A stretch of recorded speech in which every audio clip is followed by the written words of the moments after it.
بسم اللہ الرحمن الرحیم۔ السلام علیکم، میں ہوں آپ کا میزبان ساجد گوندل۔ آج 8 جون ہے، سال 2022۔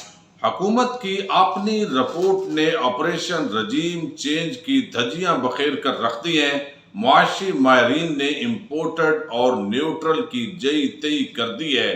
خان بالآخر سرخ رو ہوئے ہیں، سب مان گئے ہیں، ڈنکے بج چکے ہیں، لیکن اس پورے کھیل کو سر انجام دینے والوں سے عوام بھی سوالات کر رہے ہیں۔ بڑی ہی عام رپورٹ ہے جس کی تفصیلات اس ویڈیو میں آپ کے سامنے رکھنے ضروری ہے۔ پچھلے 2 مہینوں کے اندر اس امپورٹڈ حکومت نے جس طرح پاکستان کو برباد کیا ہے، اور جو ایک بیانیہ بنایا گیا کہ عمران خان کے دور کے اندر پاکستان کی ترقی نہیں ہو رہی تھی، وہ بیانیہ آج زبردست ہو گیا ہے۔ آپ سماعت کیجئے گا، میں امید کروں گا کہ انتہائی عام ویڈیو ہے، اس کی تفصیلات جو ہے آپ سماعت کر کے اپنا فیڈ بیک جو ہے وہ ضرور دیں گے۔ اب شہباز سپیڈ کی اس وقت بڑی بات ہو رہی ہے، روز ایک نیا ڈرامہ ہوتا ہے، کبھی جو ہے وہ ڈائیلاگ کی بات ہوتی ہے، معاشی ایمرجنسی کی بات ہوتی ہے، اور اس کے ساتھ ہی ہم دیکھ رہے ہیں کہ یہ سیاسی استحکام، معاشی استحکام کے لیے ضروری ہے، لیکن خود اس چلتے اور ترقی کرتے پاکستان کو روکنے کی کوشش کی گئی، لیکن مسئلہ تھا عمران خان کی ذات سے۔ تمام چور ڈاکو لٹیرے اکٹھے ہوئے، اپنے سہولتکاروں کے ذریعے یہ سارا معاملہ سر انجام دیا گیا۔ لیکن اب اس پر ایک تو صرف آپ نظر ڈالیں کہ پچھلے ان 2 مہینوں کے اندر کیا پاکستان کو بربادی کے اندر کوئی کسر رہ گئی ہے۔ آج فرح حبیب نے بات کی، انہوں نے بتایا کہ شہباز سپیڈ کی 60 روز ڈالر کی ڈبل سینچری، روپے کی قدر میں 25 روپے کمی ہوئی ہے، سٹاک ایکسچینج میں کمی ہوئی ہے، ایکسپورٹ میں کمی ہوئی ہے، پیٹرول 60 روپے اضافہ ہوا ہے، 20 کلو آٹے کا تھیلا 200 سے 300 روپے پر چلا گیا ہے، اور یعنی اتنا اضافہ ہوا ہے 200 سے 300 روپے پر۔ اب آگے گھی جو ہے وہ 200 روپے اضافہ ہوا ہے، بجلی فی یونٹ 8 روپے اضافہ ہوا ہے، اسی طرح جو ہے وہ گیس 45% اضافہ، اور لوڈ شیڈنگ 8 سے 10 گھنٹے۔ 5 غیر ملکی دورے کیے گئے، 11 روز پاکستان سے باہر گزارے، وزیر اعظم ہاؤس میں دعوتیں اور خوابے، اور میڈیا والوں کو بھی پیسہ بھی لگایا، اشتہارات لگائے، اور ساتھ ہی کھانے بھی کھلائے روز۔ اور اس کے ساتھ وہ کہتے ہیں کہ ای سی ایل میں اپنی کابینہ کے لوگوں کے نام نکالے، ایف آئی اے کا ڈائریکٹر تفتیشی اور اسپیشل پروسیکیوٹر تبدیل کیا، نیب قانون میں ترامیم کے ذریعے نواز شہباز مریم زرداری کیس ختم، یعنی NRO 2+۔ یہ وہ کام ہے جن کے لیے یہ آئے تھے، یعنی اپنے کیسز ختم کرنے ہیں، اور وہ انہوں نے سر انجام دیے ہیں۔ لیکن ایک بڑی ڈیولپمنٹ ہوئی ہے، اور وہ میں آپ کے سامنے معاشی ماہرین کی رائے بھی رکھوں گا، اور اس رپورٹ نے ہلچل مچا دی ہے۔ عموماً حکومت اپنے اہداف مقرر کرتی ہے، کئی اہداف ایسے ہیں جو پچھلی حکومت پورے نہیں کر سکی لیکن ان کے قریب پہنچ چکی تھی۔ دوسری طرف کئی ایسے اہداف رکھے گئے تھے جن کے اندر حکومت نے اپنے ہدف سے زیادہ اچیو کیا ہے۔ تو اوورآل جو اقتصادی گروتھ ہے، جی ڈی پی گروتھ، وہ باقاعدہ اس حکومت کے اندر وزارت خزانہ نے جو نکات جاری کیے ہیں اقتصادی سروے رپورٹ کے، انہوں نے بتایا ہے کہ جی ڈی پی 6% ہے۔ یہ ایک آفیشل تصدیق ہوئی ہے اس حکومت کے، امپورٹڈ حکومت کے دور کے اندر۔ یہ کچھ نکات میں آپ کے سامنے رکھتا ہوں، اور اس کے اندر آپ کو علم ہے کرونا کے حالات جب پہلے سال حکومت ملی تو آئی ایم ایف کے پاس جانا فوری طور پر ضروری تھا، اور اس کی بنیادی وجہ یہی تھی کہ جس طریقے سے پاکستان کو ڈبویا گیا تھا، اور پھر کرونا کی وبا آئی، پھر پاکستان جو ہے وہ اقتصادی طور پر آگے بحالی ہوئی، روزگار کے مواقع پیدا ہوئے، ایکسپورٹس کے اندر اضافہ ہوا۔ یہ میں آپ کے سامنے رکھنے جا رہا ہوں۔ اب کہ یہ روزنامہ دنیا نے اور باقی تمام اب جو ہے وہ جاری کر دی گئی ہے، کہا گیا ہے کہ معاشی ترقی کی شرح 4.8% یہ ہدف تھا، اور 6% رہی ہے۔ یہ ایک بڑی ڈیولپمنٹ ہے۔ مہنگائی جو ہے وہ ہدف سے زیادہ بڑھی ہے، یہ یقینی بات ہے۔ مہنگائی کا 8% پر لانا تھا لیکن یہ 13% پر گئی ہے۔ زراعت، انڈسٹری اور سروسز سیکٹر کے اہداف حاصل کر لیے گئے، حالانکہ ابھی جو زراعت کی آگے بربادی ہو رہی ہے وہ پچھلی ویڈیو میں ذکر کر چکا ہوں۔ زراعت کے شعبے میں شرح نمو 4.4% رہی ہے، صنعتی شعبے میں شرح نمو 7.2% رہی ہے، خدمات سروسز کے شعبے میں شرح نمو 6.2% رہی ہے۔ اب یہ یہاں پر بڑی صنعتوں میں خاص طور پر آئی ٹی سیکٹر، اور یہ جو بہت اضافہ ہوا ہے. اور آگے بڑی صنعتوں کی شرح نمو میں 10.5% اضافہ ہوا ہے. آپ اندازہ کر لیں کہ یہاں سے جو ہماری تمام ٹیکسٹائل انڈسٹری تھی وہ بہت بڑی تعداد کے اندر بنگلہ دیش شفٹ کر گئی تھی، دوبارہ پاکستان آئے اور وہ صنعت چل رہی تھی. اور جس طریقے سے آگے ترقی ہونے جا رہی ہے وہ میں آپ کو معاشی ماہرین کی تفصیلات ان کی رائے کے حوالے سے بتاؤں گا، تاکہ کوئی یہ نہ سمجھے کہ پی ٹی آئی کی ناجائز سپورٹ ہو رہی ہے. یہ وہ فیکٹس ہیں جو اقتصادی سروے رپورٹ کے اندر جاری کیے جا رہے ہیں. اب اس کے اندر بتایا گیا کہ زراعت صنعتی شعبے میں جو ہے وہ اضافہ ہوا ہے، جو ترقی کی شرح ہے وہ 7.2% ہے. خدمات کے شعبے میں شرح نمو 6.2% ہے.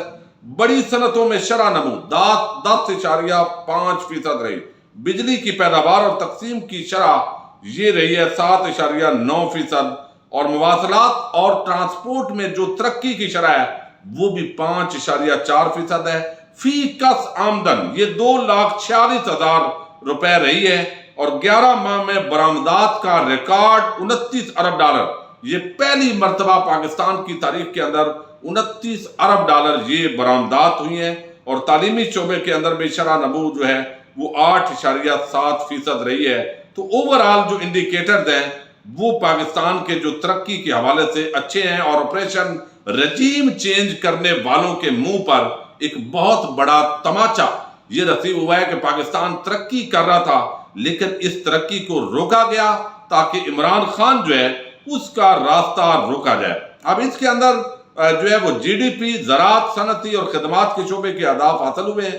مہنگائی، تجارتی خسارہ، درآمدات، کرنٹ اکاؤنٹ خسارہ یہ اہداف حاصل نہیں ہوئے. لیکن پاکستان نے اس کے اندر اگر دیکھا جائے تو بہت جو ہے وہ مثبت اقدام شروع کیے ہیں جو آگے جا کر پاکستان جو ہے اپنے ترقی کی منزل کو ہدف کرنے جا رہا تھا. اب میں اعداد و شمار کے گورکھ دھندے سے نکل کر آپ کو بتانا چاہتا ہوں. یہ ڈاکٹر جو ہے وہ اشفاق ہیں، ڈاکٹر سلمان شاہ، یہ وزیر خزانہ رہے ہیں اور یہ بڑے ناقد تھے پی ٹی آئی کی حکومت کے.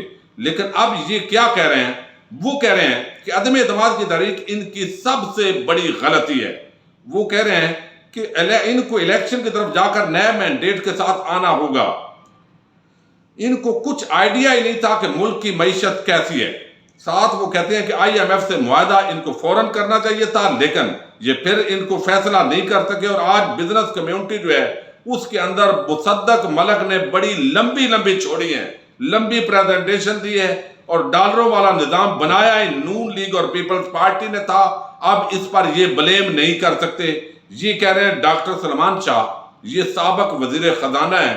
اب میں آپ کے سامنے رکھنے جا رہا ہوں ایک اور بڑی نسٹ یونیورسٹی کے، آپ کو علم ہے یہ پروفیسر ہیں ڈاکٹر اشفاق احمد. یہ ایک بہت بڑے معاشی ماہر کے طور پر ان کو لیا جاتا ہے تاکہ اندازہ ہو کہ پی ٹی آئی کے دور میں ملک ترقی کر رہا تھا یا اب ترقی کر رہا ہے اور بربادی کہاں پر ہو رہی ہے. اور یہ حکومت کو ہٹانے کے بعد یہ باقاعدہ بربادی پاکستان کی بدقسمتی سے شروع کر دی گئی ہے. اب یہ کہتے ہیں ڈاکٹر اشفاق حسن، مارچ سے اب تک روپے کی فی ڈالر قدر میں تقریباً 23 روپے گراوٹ آ چکی ہے. انہوں نے کہا جو ہی عدم اعتماد کی تحریک شروع ہوئی تو ایک غیر یقینی صورتحال پیدا ہوئی، اس سے روپے کی قدر میں واضح کمی دیکھنے میں آئی. آگے وہ کہتے ہیں کہ ہمارے ملک کا 90 بلین ڈالر بیرونی قرضہ ہو گیا ہے. انہوں نے کہا کہ پچھلے 50 سے 55 دنوں میں 2100 بلین یعنی 2100 ارب روپیہ یہ مزید قرضے میں اضافہ ہوا ہے 50 دنوں کے اندر. صرف یہ جو آپ نے سیاسی طور پر عدم استحکام پیدا کرنے کی کوشش کی ہے صرف NRO2+ کا فائدہ لینے کے لیے کہ اپنے مقدمے ہم بنا لیں. لوگ ان کے بارے میں سوچتے ہیں کہ شاید وہ پی ٹی آئی جوائن کر چکے ہیں، حالانکہ ایسا نہیں ہے. اگر وزارت خزانہ، وہ کہہ رہے ہیں، آپ ڈاکٹر اشفاق کہہ رہے ہیں، اگر وزارت خزانہ کوئی اعداد و شمار جاری کرے گی تو میں اس کو کس طرح بدل سکتا ہوں. تحریک انصاف عوام کو ریلیف دے رہی تھی. ایف بی آر کی کارکردگی بہت شاندار تھی. وزارت کی جانب سے جو نمبر دیے گئے ہیں ان کے مطابق مارچ کے مہینے تک بجٹ خسارہ 3.8% ہے مجموعی پیداوار کا، مگر اس میں 275 ملین کرونا ویکسین کے اخراجات شامل ہیں جبکہ 215 ملین سرکولر ڈیٹ کی مد میں ادا کیے گئے. اب یہاں وہ کہتے ہیں اگر مارچ تک کو دیکھا جائے تو یہاں تک بجٹ کا خسارہ پچھلے سال کی نسبت کم تھا، جس کا مطلب ہے کہ حکومت کی جانب سے عوام کو ریلیف دیا جا رہا تھا. یہ ڈاکٹر اشفاق حسن ایک بڑے معاشی ماہر ہیں، وہ یہ بات کر رہے ہیں، تو اب لوگ یہ سوال اٹھا رہے ہیں کہ اب تو انڈسٹری بند ہونا شروع ہو گئی ہے، تو عمران خان کو یہ کہنا کہ ہم مہنگائی کی وجہ سے ہٹا رہے تھے اور پاکستان کی معیشت عمران خان نے برباد کر دی ہے، تو معیشت کی بربادی کا ایک ہی مطلب ہے کہ وہ ٹی وی چینلز، وہ الیکٹرانک میڈیا، وہ اینکر حضرات، ان کو لفافے نہیں لگے، ان کو کھانے نہیں کھلائے گئے، ان کی وہ جو ابھی ان کی زبان جو ہے جس طرح بک بک کر رہی ہے اور فضول قسم کی وہ چیزیں، لیکن وہ کتنی دیر ڈیفینڈ کریں گے؟ عوام کا غید و غضب جیسے اس امپورٹڈ حکومت پر، اس کے سہولت کاروں پر پڑے گا، ایسے ہی ان میڈیا کے چند دانشوروں پر بھی پڑے گا۔ اب یہاں پر آپ اندازہ کر لیں کہ اب انڈسٹری بند ہونا شروع ہو گئی ہے۔ یہ پاکستان کی بدقسمتی ہے، کوئی خوشی سے یہ بات آپ کے سامنے نہیں رکھ رہے، لیکن یہ ابھی بھی امپورٹڈ کے بعد وقت ہے کہ یہ اگلے اسمبلیاں تحلیل کریں، اپنی شکست کو تسلیم کریں اور اگلے الیکشن کی طرف بڑھیں۔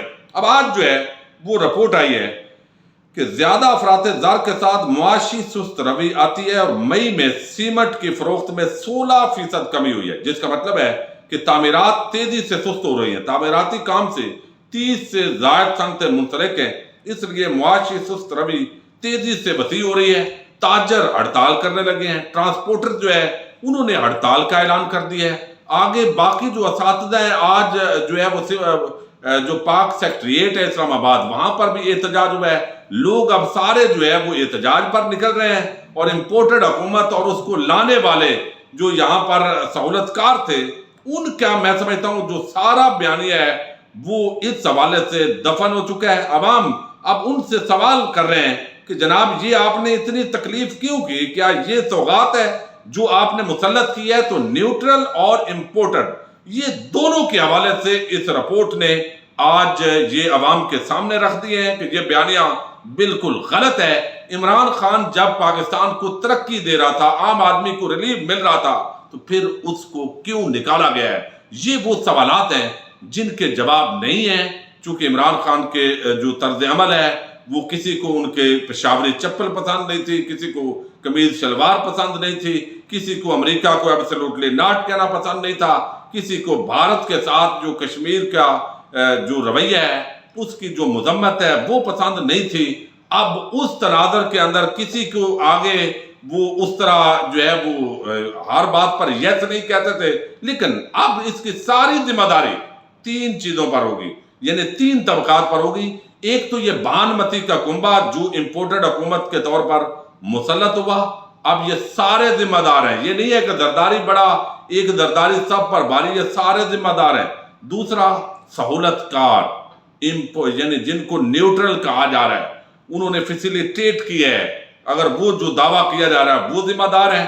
اور یہ جو برڈن ہے اب سارا، اور یہ جو صحافی بیٹھے ہوئے ہیں ٹی وی چینلز پر، ٹویٹر پر، سوشل میڈیا پر جو دلالی کرتے رہے ہیں اس پورے امپورٹڈ حکومت کی، وہ بھی ذمہ دار ہیں۔ یہ نہیں ہے کہ کل کو وہ بدل جائیں کہ نہیں ہم یہ کہہ رہے تھے، یہ ان کو بھی عوام نے اب جو ہے وہ جمہوری جوتے مارنے ہیں، پرامن جوتے، یعنی اختلاف رائے اور دلیل کے ساتھ۔ اپنے میزبان ساجد گوندل کو نیکسٹ ویڈیو تک کے لیے اجازت دیجیے۔ اللہ حافظ۔